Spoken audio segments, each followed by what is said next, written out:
আসসালামু আলাইকুম। আমরা যেহেতু এ দুনিয়াতে এসেছি, সেক্ষেত্রে আমাদের মৃত্যু অনিবার্য। একদিন সবাইকে এই দুনিয়া থেকে চলে যেতে হবে। সেক্ষেত্রে মারা যাওয়ার পরে যেন আমরা কবরে পাক পবিত্র হয়ে যেতে পারি, তার জন্য আমাদের এখনো অনেক কিছু জানা প্রয়োজন আছে। আজকে জানব মৃত ব্যক্তিকে কিভাবে গোসল দেওয়া হয়। কবর ও কাফন দেওয়ার সকল বস্তু প্রস্তুত হয়ে গেলে গোসল দেওয়ার বন্দোবস্ত করবেন। একখানা চৌড়া তক্তা বা খাটের চতুর্দিকে 3 থেকে 5 বা 7 বার লুবান বা আগরবাতি জ্বালিয়ে মুর্দাকে তার উপর শোয়াবেন এবং তার পরিধানের সকল কাপড় খুলে ফেলে শুধু নাভি থেকে হাঁটু পর্যন্ত একখানা কাপড় দ্বারা ঢেকে রাখবেন। মৃতকে গোসল দেওয়ার জন্য যদি পৃথক জায়গা থাকে যাতে পানি একদিকে প্রবাহিত হতে পারে, তবে ভালো কথা। অন্যথায় খাটিয়ার নিচে গর্ত করে নেবেন যাতে পানি তাতে জমা হয় এবং চতুর্দিকে ছড়িয়ে ছিটিয়ে না পড়ে।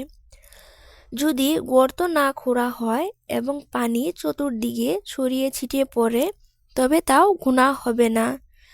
তবে মানুষের যাতায়াতের অসুবিধা হতে পারে বিধায় গর্ত খুঁড়ে পানি একদিকে প্রবাহিত করে দেওয়া উত্তম।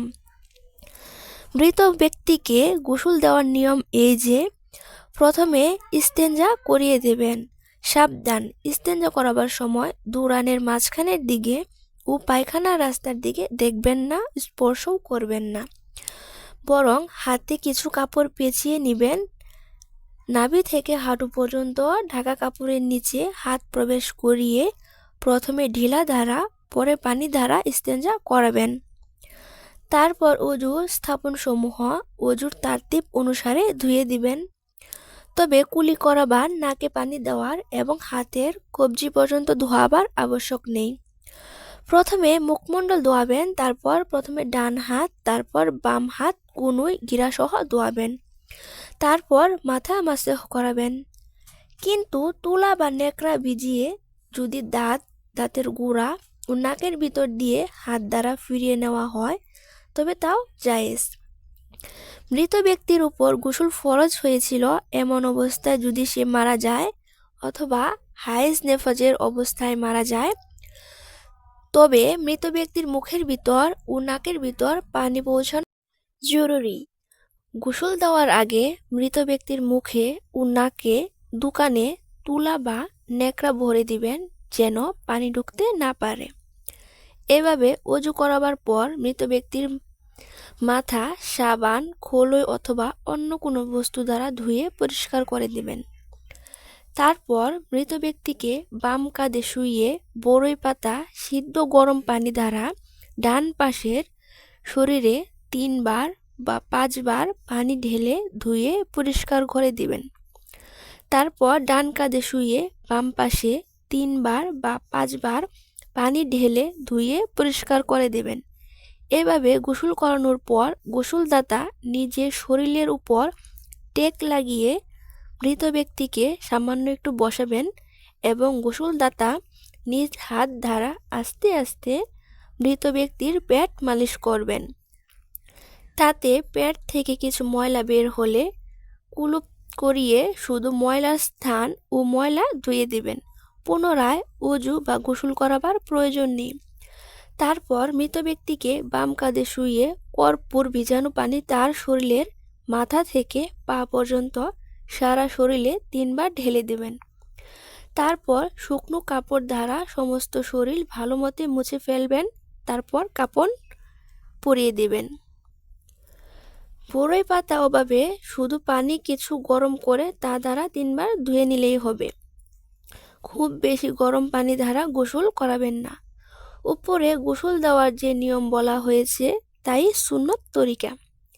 কেউ যদি 3 বার না ধুয়ে একবার মাত্র সারা শরীর পানি দ্বারা ধুয়ে দেয়, তাতেও ফরজ আদায় হয়ে যাবে।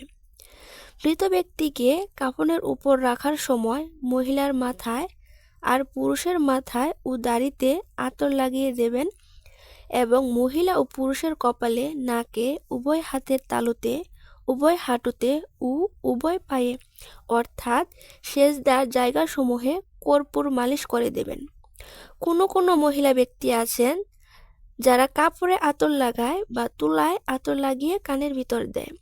তা করবেন না, এসব মূর্খতা। শরীয়তে যতটুকু নির্দেশ দেওয়া হয়েছে তার অতিরিক্ত করবেন না। মৃত ব্যক্তির চুল আঁচড়াবেন না, নখ, চুল ইত্যাদি কাটবেন না। কোনো পুরুষ মারা গেলে তার গোসল দেওয়ার জন্য কোনো পুরুষ ব্যক্তি না পাওয়া গেলে তার স্ত্রী ছাড়া অন্য কোনো মহিলা, সে তার মাহরাম হলেও তাকে গোসল দিতে পারবেন না। মৃত ব্যক্তির স্ত্রী না থাকলে অন্য কোনো মহিলা তাকে তায়াম্মুম করাতে পারবেন, কিন্তু হাত দ্বারা শরীর স্পর্শ করতে পারবেন না। তায়াম্মুম করাবার সময় হাতে কাপড় পেঁচিয়ে নেবেন। স্বামী মারা গেলে তার স্ত্রী তাকে গোসল দিতে পারবেন এবং কাফন পরাতে পারবেন, কিন্তু স্ত্রী মারা গেলে স্বামী তাকে স্পর্শ করতে পারবেন না। তবে দেখা ও কাপড়ের উপর দিয়ে হাত লাগানো বা স্পর্শ করা জায়েজ আছে।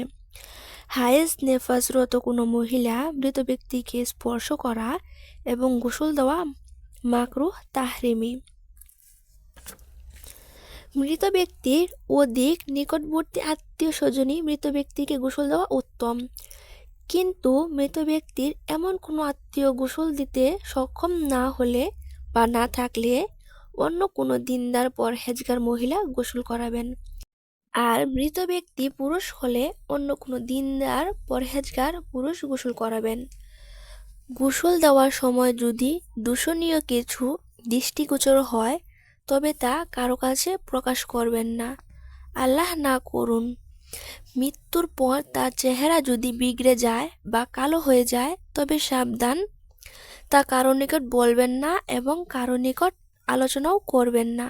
এরূপ বলা বা আলোচনা করা নাজায়েজ, কিন্তু সে যদি জীবিত অবস্থায় শরীয়ত বিরোধী হয়, যেমন নাচ, গান, সুদ, ঘুষ খেত বা জুলুম করত কারোর উপর, তবে অন্য লোকেরা যেন এর থেকে সাবধান হতে পারে এ উদ্দেশ্যে তা প্রকাশ করা জায়েজ আছে।